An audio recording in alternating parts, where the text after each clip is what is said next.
Hello అండి. Saturday night అనమాట ఇది. మా డిన్నర్ అంతా పూర్తి చేసుకున్న తర్వాత నేను గోధుమ పిండి బిస్కెట్స్ చేయడం స్టార్ట్ చేశాను.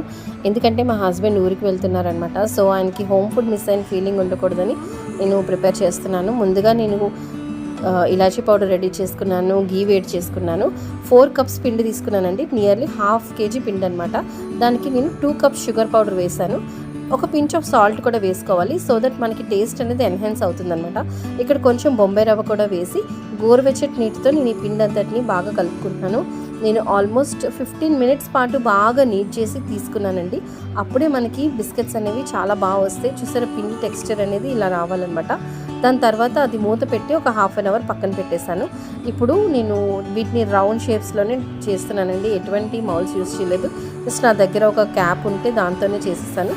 అండ్ ఆ థిక్నెస్ అనేది చూసారు కదా, ఆ మాత్రం ఉండాలి. అప్పుడు అవన్నీ కూడా బ్యాచెస్ వైజ్గా ఆయిల్లో డీప్ ఫ్రై చేసేసుకోవడం.